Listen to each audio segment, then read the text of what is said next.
নমস্কার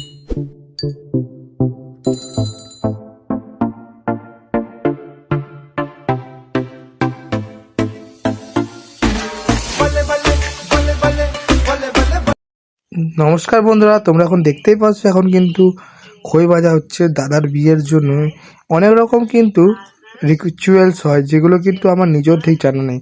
তো এখন হচ্ছিল কিন্তু খই ভাজা, তারপরেই কিন্তু চলে যাই আমরা খই ভাজা কমপ্লিট করে গায়ে হলুদের জন্য। তো গায়ে হলুদে যাওয়ার আগে কিন্তু এখানে আলতা পরানোটা হবেই।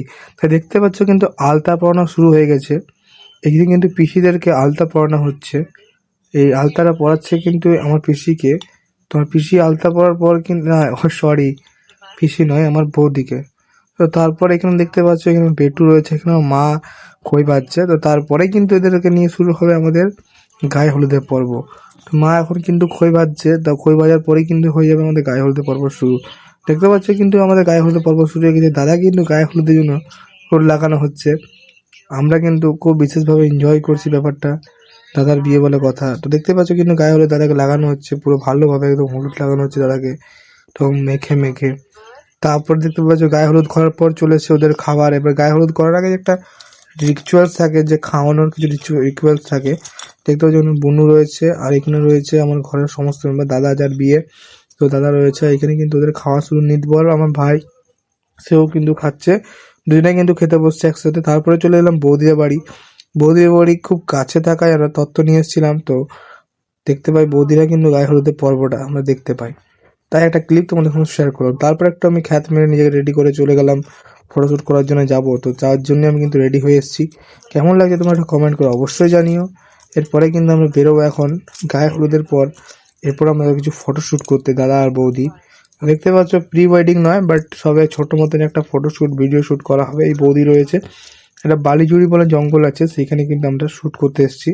তো সেই জঙ্গলে কিছু ফটোশ্যুট ভিডিও শ্যুট করবো। তো দেখতে পাচ্ছি দাদা বৌদির ফটোশ্যুট চলছে।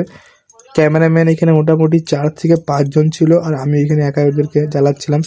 তারপরের দিন কিন্তু সকাল সকাল ঘুম থেকে উঠে আমি চলে এসেছি একটা লোকেশন, নতুন লোকেশনে ফটোশ্যুট করতে। তোমরা দেখতে পাচ্ছ এখানে কিন্তু পেছনে ব্যাকগ্রাউন্ডটা খুবই সুন্দর। কে বলেছে যে গ্রামের সুন্দর হয় না ব্যাকগ্রাউন্ড? গ্রামের ব্যাকগ্রাউন্ড খুবই সুন্দর, শহরে এটা খুঁজে পাওয়া যায় না।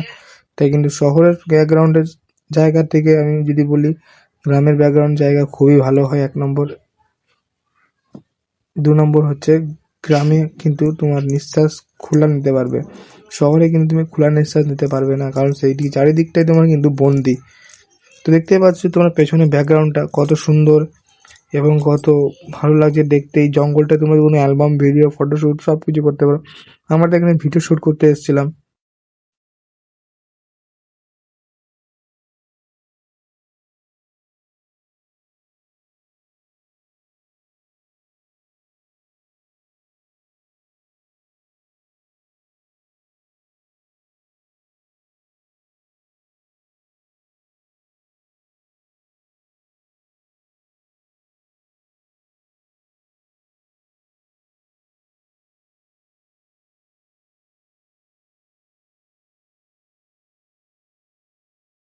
দেখতে পাচ্ছ গায়ে হলুদের দিন দুপুরবেলা খাবারে কি কি স্টোভেন্ট ছিল আমাদের।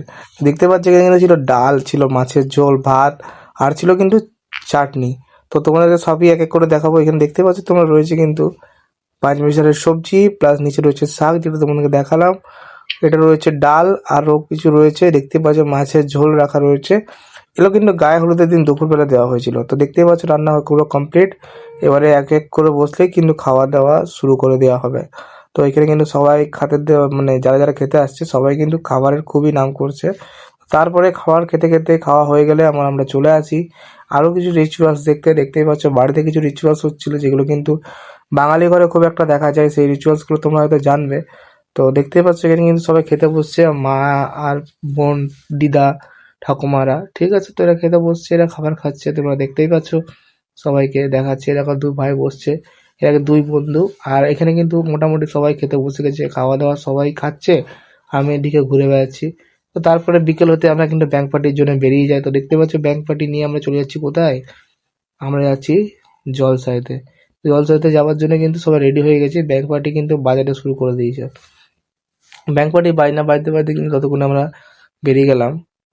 বাজনা নিয়ে আমরা চলে গেলাম জলসইতে। দেখতে পাই 2 বৌদি কিন্তু সামনে সামনে যাচ্ছিল, আমি কিন্তু যাচ্ছিলাম পেছন দিকটাতে। এটা সবাইকে দেখানো যায় ক্যামেরার ফ্রেমের মধ্যে। তো দেখতে পাচ্ছ আমার ভাই এক সাইডে গালে হাত দিয়ে দিয়ে মাঝে মাঝে এই কোণে চলে গেল, ঠিক আছে। তারপরে কিন্তু আমরাও ছিলাম, আমি আগে আগে যাচ্ছিলাম, তো এখানে অনেকজনই আমার ফ্যামিলির সবাই ছিল। আর পিসি না এসব জন্য খুব এক্সাইটেড, নাচা গানা এগুলো করতে খুব ভালো লাগে পিসি। তাই পিসি নাচা কুদা করতে খুব ভালোবাসে, তাই পিসি নাচতে নাচতে চলে গেলো। মাঝে মাঝে না আমার ঠাকুমাও না নাচ দিয়ে দিচ্ছিল, তাই দেখতেই পাচ্ছি তোমাদের সাথে সেটাও শেয়ার করে ফেললাম। তো তারপরে বিকেল হতেই কিন্তু চলে এলাম বর রেডি হওয়া নিয়ে। তো দেখতে পাচ্ছি একটু পরে কিন্তু দাদা বেরিয়ে যাবে বউকে আনতে, মানে আজকে আমাদের বরযাত্রী বেরোবে। তাই দেখতে পাচ্ছ গাড়িটা কিন্তু সুন্দরভাবে সাজিয়ে নিয়ে চলে এসেছে। বরযাত্রী যাওয়ার জন্য কিন্তু আমার খুবই এক্সাইটেড ছিলাম, বিকজ বরযাত্রী কিন্তু খুব একটা আমার যাওয়া হয় না, তেমন কেউ নিমন্ত্রণ করেনি আসলে।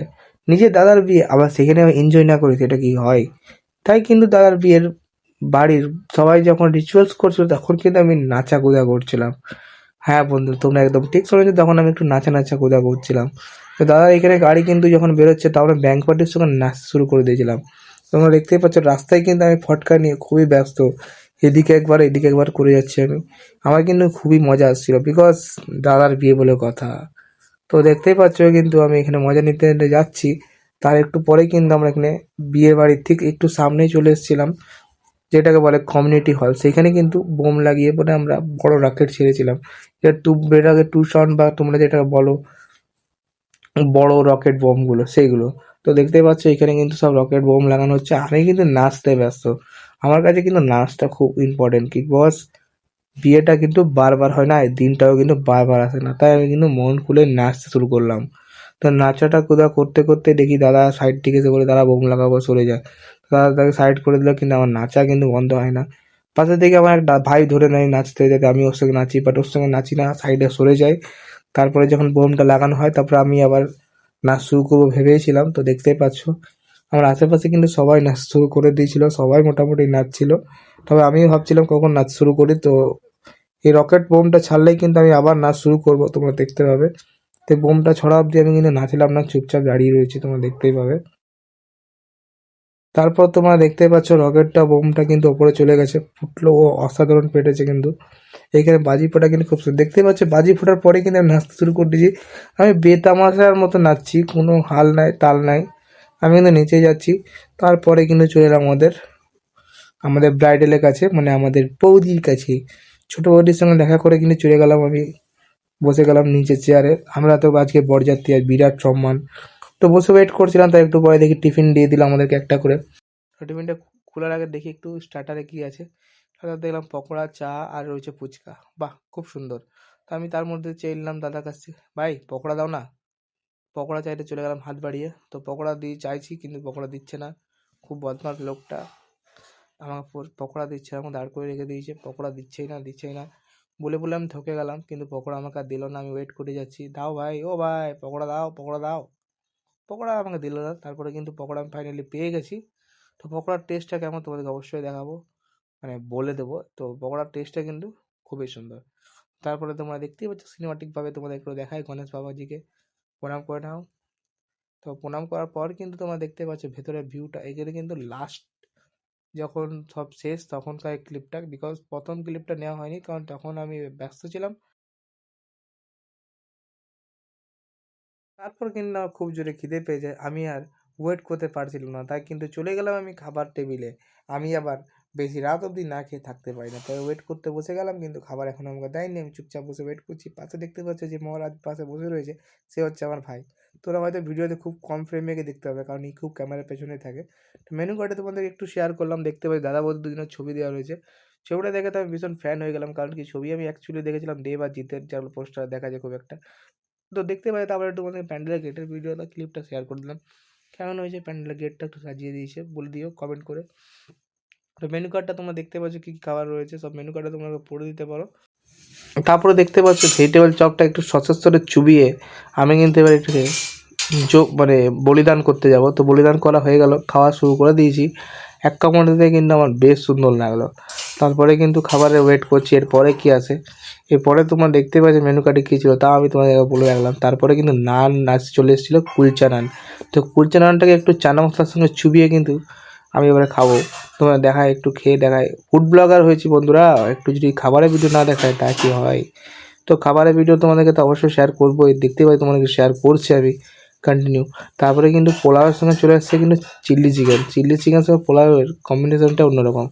চিলি চিকেনটা একটু যখন খেলাম না, উফ, অসাধারণ লাগলো কিন্তু আমার। তারপরে কিন্তু ওয়েট করলাম আরেকটা কী আসে, চলে এসছে মাছ, ও বাবা, ইলিশ, ভাপা ইলিশ। এটা কিন্তু ভাতের সঙ্গে কিন্তু জমে যায় ব্যাপারটা। তো ভাতের সঙ্গে ভাপা ইলিশটাকে একটু মতন মাখা খেতে খেতেই তারপরে শুনি নাকি মাটন আসছে। কারণ চটপট কিন্তু মাছটাকে ক্লিয়ার করার চেষ্টা করি। তো মাছটা ক্লিয়ার করার পর আমি ভেবেছিলাম যে মাছটা যত জলদি ক্লিয়ার করা যায়, তাই তোমাদের একটু ফ্রেমে এদিক ওদিক করছিলাম, তখন দেখি ফট করে মাটনটা কোন দিক থেকে উড়ে এসে চলে যাচ্ছে। উড়ে এসে যখনই বসে যায় মাটনটা, তো মাটনটার সঙ্গে যখন ভাতটা খেলাম না, একদম অন্য রকমই বাঙালি ছেলে মনে হচ্ছিলো। হ্যাঁ বন্ধুরা, বাঙালি ছেলে হয়ে যদি মাটন ভাত না খায় তাও কী খায়? তবে তোমরা এটা ভেবো না যে বাঙালি আর বিহারির মধ্যে আমি কোনো পার্থক্য করছি, কোনো পার্থক্য করিনি। আমি সবাইকে সমান চোখে দেখি। আর দেখতে পাচ্ছ এখানে কিন্তু পুরো প্লেট ভর্তি। এখন কিন্তু আমি কিন্তু এরকম করে খেতে পছন্দ করি। তোমরা এটা ভাববে হয়তো প্লেটটা কত খারাপ ভাবে, হয়তো সাজিয়ে গুছিয়ে কিন্তু প্লেটে খাবার খাই না। তো এখানে দেখতে পাচ্ছ সন্দেশ নিয়েছি, সন্দেশ রয়েছে, পাঁপড়, মিষ্টি, মাটন সবই কিন্তু একসাথে খেয়ে নিয়ে বসে গেছি। এখানে মিষ্টি দেখো 2 রকমের রয়েছে। আর আমি এখন চটপটি খাবারগুলো খাই। তোমরা একটু যে চ্যানেলটা একটু সাবস্ক্রাইব করে দিও, একটু কমেন্ট করে দিও। রসগোল্লা তো তোমাদের সবারই জানা পরিচিত জিনিস, সবাই রসগোল্লাটা খাও। পিছনে দেখতে পাচ্ছ আমার পিসি আর পিসমশাই বসে রয়েছে, ঠিক আছে? তো ওরা কিন্তু খাবার খাচ্ছে, ওদিকে দেখতে পাচ্ছ দূর থেকে, তোমরা দেখতে পাচ্ছ পিসি পিসমশাই খাচ্ছে। তোমাদের একটু ফ্রেমে ওদিকে নিয়ে চলে এলাম যাতে ওদিকে দেখা যায়। ওখানে কিন্তু আমার বোনও বসে আছে, বোনও খাচ্ছে, আমাকে পাঁপড়ের অফার করছে। তো আমি পাঁপড় খেতে যেহেতু ভালোবাসি তাই আমাকে পাঁপড় খেতে অফার করছে। বাট এখন আমি পাঁপড় আমি খাবো না, কারণ কি আমি অলরেডি 3-4টে পাঁপড় খেয়ে ফেলেছি। তাও লাস্টে চলে গেলাম বৌদির কাছে। তো বৌদিকে জিজ্ঞেস করলাম, বৌদি কেমন লাগলো বিয়ে করে? বৌদি তো আমাকে বিরাট লেভেলের কিছু অ্যান্সার দিল, ইগনোর মারলো। তারপর বৌদিদের কাছে এলাম, দাদাদের কাছে এলাম, একটু ইন্টারভিউ হলো নেবো। সেখানে আমারই মজা হয়ে গেল। তাই আমি এদেরকে কিছু না বলে চুপচাপ এরা ইন্টারভিউটা দেখে তারপরে আমার এই ভিডিওটা করতে করতে আমার কিছুক্ষণ পেরোতে আমার সময় শেষ। আমি ব্লগটাকে এখানেই ক্লোজ করছি। দেখা হচ্ছে অন্য একটা ব্লগে, অন্য একটা ভিডিওতে। দেখা টেক কেয়ার, ভালো থেকো তোমরা সবাই। আর হ্যাঁ, সাবস্ক্রাইবটা করে যেও।